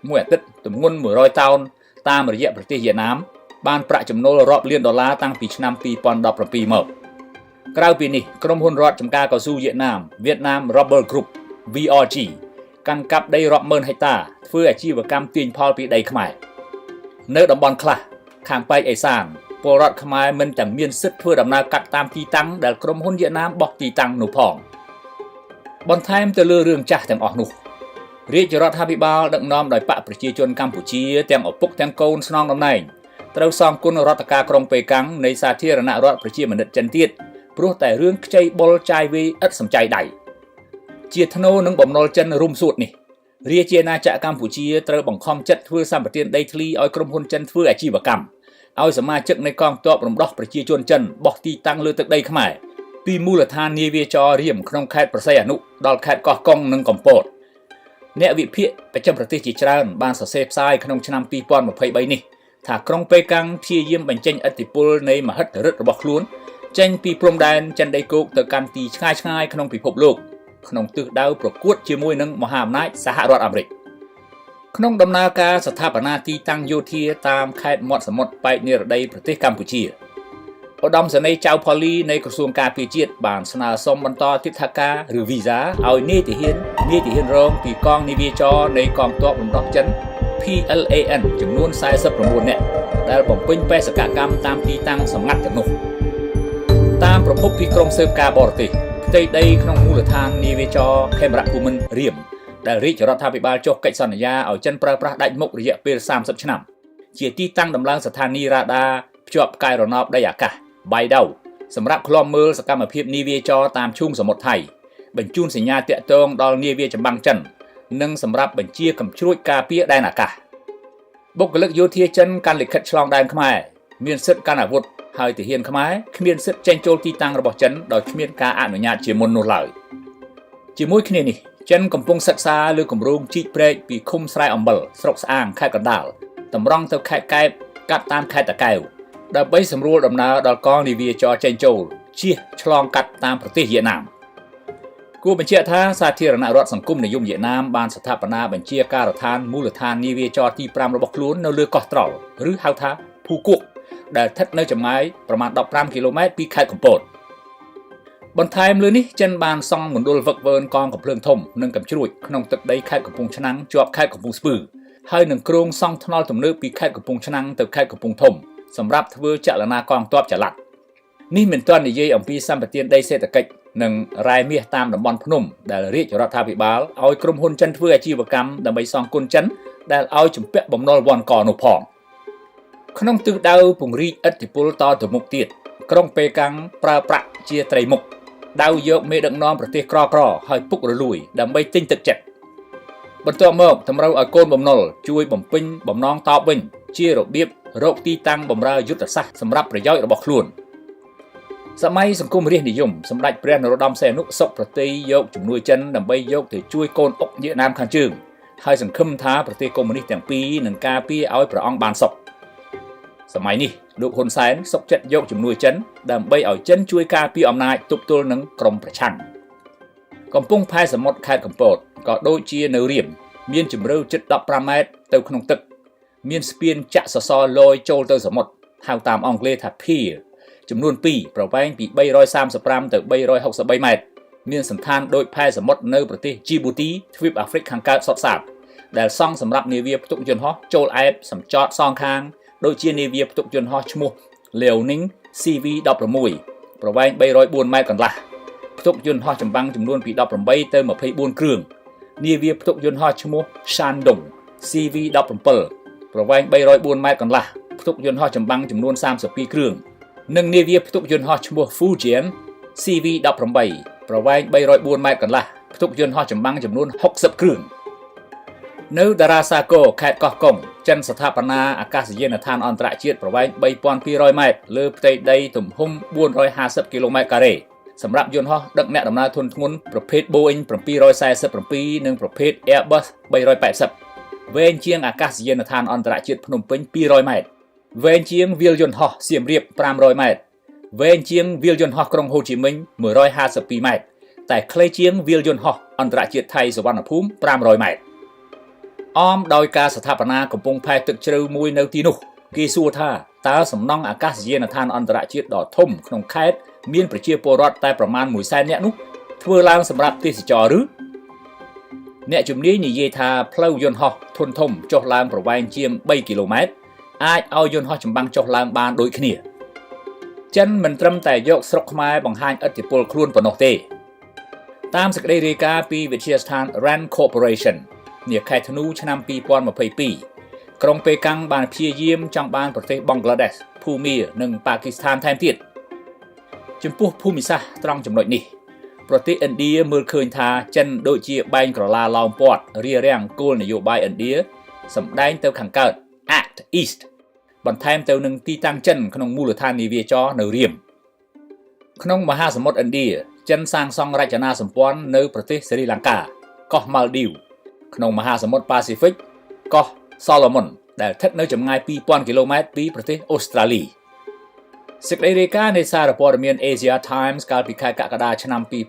2023គេបានឃើញសកម្មភាពរួមគ្នារវាងភូមានិងចិនស្ថាបនាផ្លូវយន្តហោះចុះឡើងប្រវែង 2300 ម៉ែត្រសង់ជម្រកចតយន្តហោះសង់ស្ថានីយ៍វិទ្យុតាក់ទងព្រមទាំងសកម្មភាពបញ្ជូនសារសញ្ញាចេញពីកោះមួយចំនួនក្នុងសមុទ្រអាន់ដាម៉ាន់ក្នុងមហាសាគរឥណ្ឌាក្បែរកោះនីកូបដូចជាកោះកូកូកោះម៉ាណងហាំងជីហ្សាដិតគីហើយនឹងសំណង់ស្ថានីយ៍រ៉ាដានៅមូលមេននិងមើរគួយក្បែរទីក្រុងយ៉ាងហ្គូនឬរ៉ង់ហ្គូនពីស្ថានីយ៍តាក់ទងលើកោះកូកូគេអាចការពារផ្លូវសេដ្ឋកិច្ចភូមាចិនពីកំពង់ផែខ្យោភျូដល់ខេត្តយូណានប្រទេសចិនពីមូលដ្ឋានរៀមចិនអាចខាំងបិទគប់ដំណើរនាវាចរសហរដ្ឋអាមេរិកនៅច្រកម៉ាឡាកាអ្នកវិភាគយោធាបរទេសប្រាប់សារព័ត៌មានជប៉ុន Nikkei ថាបើសិនជាមានហេតុការណ៍តានតឹងតាមផ្លូវសមុទ្រក្នុងលំហសមុទ្រចិនខាងត្បូងឬច្រកម៉ាឡាការវាងចិននិងសហរដ្ឋអាមេរិកក្រុង Washington អាចទម្លាក់គ្រាប់បែកកំទេចមូលដ្ឋានរៀមចំពោះហេតុការណ៍រឿងរ៉ាវពិពណ៌នាកន្លងមកចុងក្រោយអំបញ្ញមិញនេះពលរដ្ឋភូមាបានងើបតវ៉ាប្រឆាំងយ៉ាងក្តៅគគុកចំពោះគោលនយោបាយរដ្ឋការយោធាដែលចងសម្ព័ន្ធភាពជាមួយចិនឲ្យចិនទាញយកប្រយោជន៍យុទ្ធសាស្ត្ររបស់គេហើយឲ្យពលរដ្ឋភូមារងទុក្ខខ្លោចផ្សាសេចក្តីរាយការណ៍សរសេរដោយសុទ្ធរមាចន្ទ្រនផ្សាយក្នុងព្រឹត្តិបတ် Jamestown Foundation ឲ្យដឹងថាមានការប៉ះទង្គិចរវាងកងទ័ពនិងប្រជាពលរដ្ឋចំនួន 7,800 លើកនៅទូទាំងប្រទេស300 លើកនៅលើទីតាំងគម្រោងការដ្ឋានក្រុមហ៊ុនចិន100 លើកនៅតាមទីប្រជុំជនដែលមានបំពង់បង្ហូរប្រេងឥន្ធនៈនិងអូស្មန်ធម្មជាតិរបស់ក្រុមហ៊ុនចិននៅប្រទេសកម្ពុជាក្រុមហ៊ុនបុគ្គលិកយោធាវៀតណាមក្រុមហ៊ុនបុគ្គលិកយោធាចិនធ្វើអ្វីបានតាមចិត្តដោយបំពានកិច្ចព្រមព្រៀងសន្តិភាពក្រុងប៉ារី1991និងមាត្រា53នៃរដ្ឋធម្មនុញ្ញប៉ុន្តែពលរដ្ឋខ្មែរទាំងបកនយោបាយទាំងប្រជាពលរដ្ឋធ្វើធម្មតាត្រជាក់រហឹមក្នុងពេលជាមួយគ្នានេះបញ្ជាការដ្ឋានកងអង្គរៈបានផ្ដល់កម្លាំងរាប់រយនាក់ជួយការពារដីចម្ការអំពៅចេកដីរ៉ែមាសដែលក្រុមហ៊ុនចិនធ្វើអាជីវកម្មយ៉ាងពេញទំហឹងថែមទៀតផងតើចំណេះនឹងជិះកគេឬជិះកយើងទៅថ្ងៃមុខទស្សនវិទូអាមេរិកាំងលោក Henry David Thoreau ពី ពីឆ្នាំ1817ដល់1862រំលឹកជាតិសាសន៍លោកថាត្រូវចេះគិតខ្លួនឯងបើមិនដូច្នោះទេអ្នកដទៃនឹងគិតជំនួសខ្លួនអ្នកដោយមិនគិតពីខ្លួនអ្នកឡើយ Think for yourself or others will think for you without thinking of you ខ្ញុំហាសាន The Cambodia Daily រដ្ឋធានី Washington នាយករដ្ឋមន្ត្រីលើកបន្ទប់លោកហ៊ុនម៉ាណែតចេញបំភ្លឺថាផែនការអនុវត្តប្រមូលពន្ធនៅដើមឆ្នាំ2024ដោយអគ្គនាយកដ្ឋានពន្ធដារមិនមែនជារឿងថ្មីនោះទេដោយហេតុថាកន្លងមករដ្ឋាភិបាលបានផ្អាកយកពន្ធពីពលរដ្ឋរយៈពេល3ឆ្នាំមកហើយតាមរយៈសារសម្លេងជិត5នាទីផ្ញើទៅសមាជិករាជរដ្ឋាភិបាលកាលពីម្សិលមិញលោកហ៊ុនម៉ាណែតបានចេញមុខបំភ្លឺក្រោយពីមានប្រតិកម្មពីពលរដ្ឋតាមបណ្ដាញសង្គមនានាថាលោកបានបញ្ជាឲ្យអគ្គនាយកនៃអគ្គនាយកដ្ឋានពន្ធដារកម្ពុជាលោកគង់វិបុលចេញបំភ្លឺពាក់ព័ន្ធនឹងរឿងប្រមូលពន្ធផ្សេងៗរួចហើយលោកថារដ្ឋាភិបាលប្រទេសកម្ពុជាបានផ្អាកការប្រមូលពន្ធផ្សេងៗពីពលរដ្ឋរយៈពេល3ឆ្នាំមកហើយដូច្នេះអគ្គនាយកដ្ឋានពន្ធដារកម្ពុជាប្រកាសប្រមូលពន្ធឡើងវិញមិនមែនជារឿងថ្មីឡើយលោកហ៊ុនម៉ាណែតចាត់ទុកការប្រមូលពន្ធផ្សេងៗថាមិនមែនជាការដាក់បន្ទុកលើពលរដ្ឋនោះឡើយទោះបីជាបច្ចុប្បន្នសេដ្ឋកិច្ចប្រទេសកម្ពុជាកំពុងធ្លាក់ចុះក៏ដោយខណៈពលរដ្ឋនៅក្នុងប្រទេសកំពុងត្អូញត្អែររកចំណូលសងបំណុលធនាគារនិងដោះស្រាយបញ្ហាជីវភាពគ្រួសារមិនបានដោយសារបញ្ហាគ្មានការងារធ្វើជាដើមលោកហ៊ុនម៉ាណែតអះអាងថារដ្ឋាភិបាលនឹងប្រជុំជាមួយក្រសួងស្ថាប័នពាក់ព័ន្ធលើផែនការអនុវត្តចំពោះការប្រមូលពន្ធផ្សេងៗពីពលរដ្ឋនិងវិស័យឯកជនផ្សេងៗឡើងវិញនៅខែវិច្ឆិកាខាងមុខនេះការចេញបំភ្លឺនេះធ្វើឡើងតែប៉ុន្មាននាទីក្រោយពីលោកហ៊ុនសែនអតីតនាយករដ្ឋមន្ត្រីបានបញ្ជាទៅមន្ត្រីរដ្ឋាភិបាលថ្មីដឹកនាំដោយកូនរបស់ខ្លួនឲ្យត្រួតពិនិត្យវិធានការរដ្ឋបិទការប្រមូលពន្ធឡើងវិញជាបន្ទាន់ការណែនាំទៅមន្ត្រីរដ្ឋាភិបាលថ្មីដែលស្ថិតក្រោមអំណាចបញ្ជារបស់ខ្លួនបែបនេះលោកហ៊ុនសែនអះអាងថាគឺដើម្បីជួយតម្រង់ទិសឡើងវិញសម្រាប់រដ្ឋាភិបាលថ្មីព្រោះថាការអនុវត្តផែនការរដ្ឋបន្តឹងនៃការប្រមូលពន្ធនៅពេលនេះគឺមិនទាន់ដល់ពេលវេលានៅឡើយទេលោកហ៊ុនសែនបញ្ជាឲ្យត្រួតពិនិត្យឡើងវិញចំពោះវិធានការរដ្ឋបិទការប្រមូលពន្ធទៅលើពលរដ្ឋនៅឆ្នាំ2024នេះបន្ទាប់ពីមានប្រតិកម្មពីប្រជាពលរដ្ឋស្ទើរទូទាំងប្រទេសក្រោយពីអគ្គនាយកដ្ឋានពន្ធដារកម្ពុជាដាក់ចេញនៅផែនការរដ្ឋបន្តឹងការប្រមូលពន្ធអគ្គនាយកដ្ឋានពន្ធដារកម្ពុជាកាលពីថ្ងៃទី26ខែកញ្ញាឆ្នាំ2023បានចេញសេចក្តីបំភ្លឺដោយចោទថាការលើកឡើងតាមបណ្ដាញសង្គមជុំវិញវិធានការរបស់អគ្គនាយកដ្ឋានពន្ធដារក្នុងការប្រមូលពន្ធក្នុងរយៈពេលចុងក្រោយនេះគឺមានចេតនាបំភាន់មូលបង្កាច់និងចោទប្រកាន់លើអគ្គនាយកដ្ឋានពន្ធដារកម្ពុជាពីសំណាក់ក្រមប្រឆាំងតែប៉ុណ្ណោះអគ្គនាយកដ្ឋានពន្ធដារកម្ពុជាចាត់ទុកការលើកឡើងថារដ្ឋគិតតែយកពន្ធខណៈប្រទេសផ្សេងកាត់បន្ថយពន្ធនោះថាជាការលើកឡើងមិនឆ្លោះបញ្ចាំងពីការខិតខំប្រឹងប្រែងរបស់រាជរដ្ឋាភិបាលកម្ពុជាឡើយប្រពន្ធដដែលអះអាងថាការប្រមូលពន្ធនេះរាជរដ្ឋាភិបាលក៏បានគិតគូរសម្របសម្រួលដល់ការវិនិយោគដូចជាការលើកកម្ពស់ជីវភាពរស់នៅរបស់ប្រជាពលរដ្ឋផងដែរដូចជាវិស័យកសិកម្មវិស័យអប់រំវិស័យទេសចរណ៍និងវិស័យអចលនទ្រព្យជាដើមប៉ុន្តែអ្នកខ្លាំមើលសង្គមយល់ថាការចេញបទបញ្ជារបស់លោកហ៊ុនសែនឲ្យកែសម្រួលលើការប្រមូលពន្ធនិងការចេញបំភ្លឺពីលោកហ៊ុនម៉ាណែតព្រមទាំងអគ្គនាយកដ្ឋានពន្ធដារកម្ពុជានេះគ្រាន់តែជាល្បិចកលនយោបាយទាក់ទាញសមានចិត្តប្រជាពលរដ្ឋដែលកំពុងខឹងសម្បារនឹងវិធានការរដ្ឋបិទការប្រមូលពន្ធនៅពេលនេះតែប៉ុណ្ណោះហើយក៏ជាការស្ទាបស្ទង់ពីស្ថានភាពនៃការតវ៉ារបស់ពលរដ្ឋចំពោះការដឹកនាំរបស់លោកហ៊ុនម៉ាណែតផងដែរសកម្មជនចលនាមេដាធម្មជាតិទទួលបានពានរង្វាន់សកល Livelihood Award ពីអង្គការអន្តរជាតិជុំវិញកិច្ចខិតខំប្រឹងប្រែងការពារធនធានធម្មជាតិសកម្មជនចលនាមេដាធម្មជាតិត្រូវបានអង្គការអន្តរជាតិ Livelihood ផ្ដល់ពានរង្វាន់សកលដែលមានតម្លៃប្រហាក់ប្រហែលនឹងពានរង្វាន់ Nobel សន្តិភាពដែរចំពោះកិច្ចខិតខំប្រឹងប្រែងរបស់ក្រុមយុវជនទាំងនេះក្នុងការការពារធនធានធម្មជាតិនៅប្រទេសកម្ពុជាអស់រយៈពេលប្រមាណជាមួយទសវត្សរ៍កន្លងមកនេះចលនាមេដាធម្មជាតិចេញវីដេអូប្រវែងជាង3នាទីនៅថ្ងៃទី28ខែកញ្ញាឆ្នាំ2023នេះដែលមានការលើកឡើងពីយុវជនចលនាមេដាធម្មជាតិអំពីកិច្ចខិតខំប្រឹងប្រែងរបស់ខ្លួននាពេលកន្លងមកទោះបីជាត្រូវជាប់ពន្ធនាគារឬរងនៅការគំរាមកំហែងនិងរងនៅអំពើហិង្សានានាក្នុងរយៈពេលកន្លងមកដោយការធ្វើសកម្មភាពការពារបរិស្ថានរបស់ខ្លួនក៏ដោយក៏ពួកគេនៅតែបន្តសកម្មភាពរហូតដល់សប្តាហ៍នេះដែរសកម្មជនមេដាធម្មជាតិលោកថនរដ្ឋាលើកឡើងនៅក្នុងវីដេអូនេះថាសកម្មជនចលនាមេដាធម្មជាតិដែលខិតខំការពារសម្បត្តិ ធម្មជាតិនៃប្រទេសកម្ពុជាអស់រយៈពេលប្រមាណជាង10ឆ្នាំមកនេះគឺពិតជាមានមោទនភាពយ៉ាងខ្លាំងដោយសារតែកិច្ចការនេះត្រូវបានទទួលស្គាល់និងអបអរសាទរដោយប្រជាពលរដ្ឋខ្មែរនិងប្រជាជនគ្រប់មជ្ឈដ្ឋានដែលរស់នៅជុំវិញពិភពលោកចំណែកកញ្ញាឡុងគុនធាដែលជាសកម្មជនចលនាមេដាធម្មជាតិមួយរូបដែរនោះលើកឡើងថាទោះបីជាមានការគំរាមកំហែងការប្រើអំពើហិង្សានិងការចាប់ខ្លួនដាក់ពន្ធនាគារជាច្រើនលើកនិងការចោទប្រកាន់ពីបទរួមគំនិតក្បត់ដែលអាចឲ្យសកម្មជនចលនាមេដាធម្មជាតិអាចជាប់ពន្ធនាគារដល់ទៅ10ឆ្នាំក៏ដោយក៏សកម្មជនចលនាមេដាធម្មជាតិគ្រប់រូបនៅតែបន្តការពារធនធានធម្មជាតិកម្ពុជារហូតដល់សប្តាហ៍នេះកញ្ញាឡុងគុនធាអះអាងថាដោយសារកិច្ចខិតខំប្រឹងប្រែងរបស់សកម្មជនចលនាមេដាធម្មជាតិគ្រប់គ្នានៅពេលកន្លងមកនោះនៅឆ្នាំ2021សកម្មជននៃអង្គការចលនាមេដាធម្មជាតិត្រូវទទួលស្គាល់និងទទួលបានពានរង្វាន់អ្នកការពារសិទ្ធិមនុស្សជួរមុខប្រចាំតំបន់អាស៊ីប៉ាស៊ីហ្វិក Frontline Defender for Asia Pacific ពីអង្គការ Frontline Defender ផងដែរ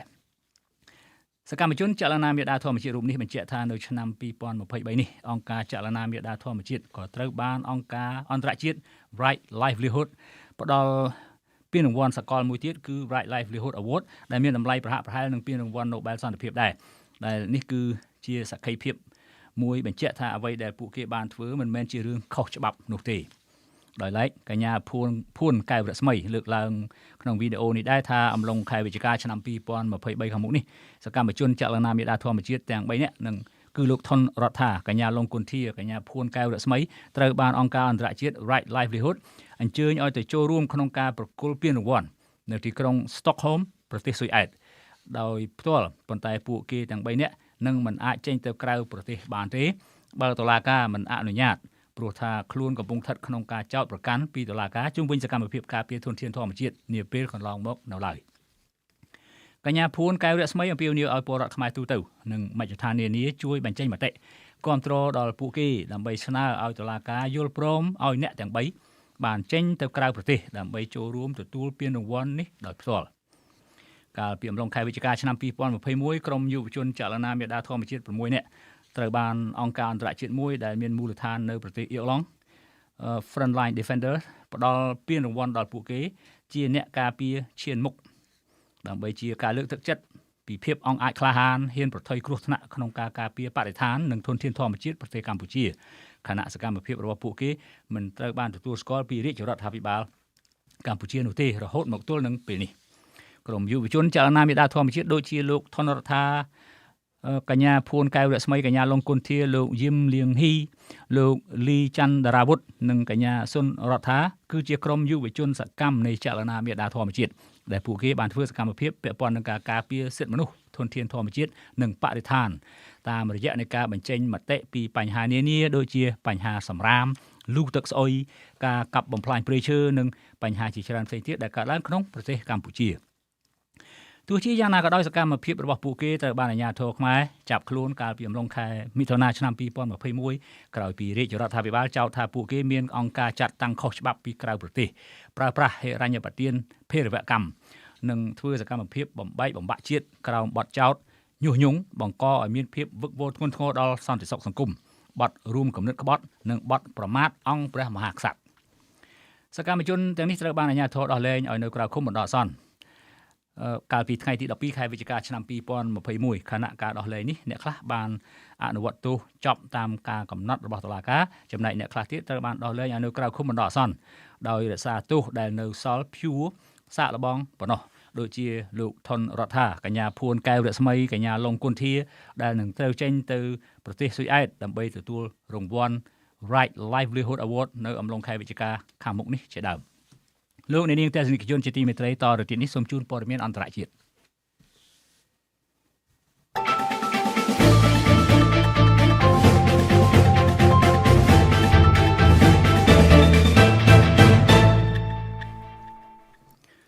ប្រធានាធិបតីខាងកូរ៉េខាងជើងដែលគេហៅថាជាមេដឹកនាំនៃត្រកូលសន្តតិវង្សកាន់អំណាចតពីឪពុកពីជាតារបស់ខ្លួននៅថ្ងៃនេះបានចេញបទបញ្ជាទៅកាន់បកពលករឬបកកុម្មុយនីសកូរ៉េឲ្យខិតខំផលិតអាវុធនុយក្លេអ៊ែរឬអាវុធបរមាណូឲ្យកាន់តែមានចំនួនច្រើនឡើងទីភ្នាក់ងារព័ត៌មានមជ្ឈិមបកកូរ៉េ KCNA បានរាយការណ៍ថាការចេញប័ណ្ណបញ្ជារបស់លោកគឹម ចុងអ៊ុនធ្វើឡើងរយៈពេល2ថ្ងៃក្រោយពេលសភានៃប្រទេសផ្ដាច់ការមួយនេះអនុម័តបញ្ចូលឋានៈប្រទេសជាមហាអំណាចអាវុធនុយក្លេអ៊ែរនៅក្នុងរដ្ឋធម្មនុញ្ញរបស់ខ្លួនជាផ្លូវការលោកគឹម ចុងអ៊ុនបានហៅអាវុធនុយក្លេអ៊ែរកូរ៉េខាងជើងគឺជាឧបករណ៍មួយដើរតួយ៉ាងសំខាន់ប្រឈមមុខនឹងមហាអំណាចសហរដ្ឋអាមេរិកដែលជាប្រទេសនុយក្លេអ៊ែរធំបំផុតមួយដែលនៅលើពិភពលោកលោកគឹម ចុងអ៊ុនបាននិយាយថាគោលនយោបាយកសាងកងកម្លាំងនុយក្លេអ៊ែរកូរ៉េខាងជើងត្រូវបានបញ្ចូលជាអចិន្ត្រៃយ៍ជាមូលដ្ឋានច្បាប់របស់រដ្ឋដែលគ្មាននរណាម្នាក់អាចល្មើសឬបំពានបានឡើយមេដឹកនាំរបបនៅទីក្រុងព្យុងយ៉ាងបានធ្វើការកត់សម្គាល់បែបនេះនៅឯកិច្ចប្រជុំសភាប្រជាជនជាន់ខ្ពស់កាលពីថ្ងៃអង្គារក្នុងសប្តាហ៍នេះលោកគឹមក៏បានបរិហារសហរដ្ឋអាមេរិកកូរ៉េខាងត្បូងនិងជប៉ុនដែលលោកថាបានបង្កើតសម្ព័ន្ធភាពយោធាត្រីភាគីហើយជាលទ្ធផលចុងក្រោយអ្វីដែលបានលេចចេញជារូបរាងនោះគឺអង្គការ NATO ក្នុងតំបន់អាស៊ីដ៏គ្រោះថ្នាក់បំផុតទោះជាបែបនេះក្តីការដែលរបបកុម្មុយនីសកូរ៉េខាងជើងបានសម្រេចហៅប្រទេសរបស់ខ្លួនថាជាមហាអំណាចនុយក្លេអ៊ែរធ្វើឡើងបន្ទាប់ពីលោកគឹម ចុងអ៊ុនត្រឡប់ពីជួបប្រធានាធិបតីរុស្ស៊ី Vladimir Putin ហើយអំឡុងនៅលើទឹកដីប្រទេសរុស្ស៊ីលោកគឹម ចុងអ៊ុនបានទៅពិនិត្យមើលរោងចក្រអាវុធនុយក្លេអ៊ែររុស្ស៊ីទៀតផងដែរក្នុងជំនួបនោះលោកពូទីនបានលើកទឹកចិត្តឲ្យកូរ៉េខាងជើងព្យាយាមផលិតរ៉ុកកែតបាញ់ផ្កាយរណបទៅលើគន្លងអវកាសដោយរុស្ស៊ីជាអ្នកជួយផ្គត់ផ្គង់បច្ចេកទេសនៅពេលទៅពិនិត្យទីតាំងផលិតអាវុធនុយក្លេអ៊ែរលោករដ្ឋមន្ត្រីការពារជាតិរុស្ស៊ី Sergei Shoigu ដែលអមដំណើរលោកគឹម ចុងអ៊ុនក៏បានសន្យាជួយកូរ៉េខាងជើងបន្ថែមទៀតនៅការកែច្នៃអាវុធនេះបើក្រុងព្យុងយ៉ាងត្រូវការជំនួយពីទីក្រុងមូស្គូទាំងសហរដ្ឋអាមេរិកកូរ៉េខាងត្បូងនិងជប៉ុនបានថ្កោលទោសរបបទីក្រុងព្យុងយ៉ាងដែលដាក់អាវុធនុយក្លេអ៊ែរនៅក្នុងរដ្ឋធម្មនុញ្ញរបស់ខ្លួនថ្លែងទៅកាន់អង្គមហាសន្និបាតអង្គការសហប្រជាជាតិលើកទី78កាលពីថ្ងៃទី19ខែកញ្ញាលោក Antonio Guterres អគ្គលេខាធិការអង្គការពិភពលោកនេះបានដាក់ការព្រួយបារម្ភយ៉ាងខ្លាំងថាពិភពលោកអាចអស់លទ្ធភាពក្នុងការកាត់បន្ថយការសាយភាយនិងការផលិតអាវុធនុយក្លេអ៊ែរហើយពីព្រោះប្រទេសដែលមានសមត្ថភាពផលិតអាវុធប្រឡាយលោកនេះកាន់តែបន្ថែមការផលិតអាវុធនេះច្រើនថែមទៀតមិនតែប៉ុណ្ណោះលោកព្រមានថាមានការគំរាមបង្កសង្គ្រាមដោយប្រើអាវុធនេះកាន់តែខ្លាំងក្លាឡើងហើយកូរ៉េខាងជើងបានធ្វើតេស្តអាវុធនុយក្លេអ៊ែរចំនួន6លើករួចមកហើយចាប់តាំងពីឆ្នាំ2006មកហើយកាលពីឆ្នាំ2022កន្លងទៅសភាកូរ៉េខាងជើងបានអនុម័តនៅច្បាប់មួយដោយប្រកាសទទួលស្គាល់ដោយខ្លួនឯងថាកូរ៉េខាងជើងជារដ្ឋមានអាវុធនុយក្លេអ៊ែរដែលលោកគឹម ចុងអ៊ុននិយាយថាប្រទេសរបស់លោកពិតជាមានអាវុធនុយក្លេអ៊ែរប្រភេទនេះយោងតាមការធ្វើវិសោធនកម្មរដ្ឋធម្មនុញ្ញច្បាប់កំពូលនៃប្រទេសនេះបានអនុញ្ញាតឲ្យកងទ័ពរបស់ខ្លួនបើកការវាយប្រហារដោយប្រើអាវុធនុយក្លេអ៊ែរនៅក្នុងករណីចាំបាច់រយៈពេលចុងក្រោយនេះកូរ៉េខាងជើងបានបាញ់មីស៊ីលជាច្រើនលើកស្របពេលដែលក្រុងព្យុងយ៉ាងមានភាពតានតឹងជាមួយកូរ៉េខាងត្បូងនិងសហរដ្ឋអាមេរិកកំពុងកើតឡើងដែលនាំឲ្យមានការព្រួយបារម្ភថាកូរ៉េខាងជើងអាចនឹងធ្វើតេស្តអាវុធនុយក្លេអ៊ែរសារជាថ្មីក្រោយពីសភាប្រទេសនេះអនុម័តអាវុធនុយក្លេអ៊ែរនៅក្នុងរដ្ឋធម្មនុញ្ញអាវុធនុយក្លេអ៊ែរឬអាវុធបរមាណូគឺជាឧបករណ៍គ្រាប់បំផ្ទុះដ៏ធំបំផុតហើយពិភពលោកក៏ចាត់ទុកថាជាអាវុធដ៏សាហាវបំផុតឬអាចហៅថាជាអាវុធប្រឡាយលោកបច្ចុប្បន្ននេះប្រទេសដែលមានសមត្ថភាពផលិតអាវុធនេះមាន9ប្រទេសទី1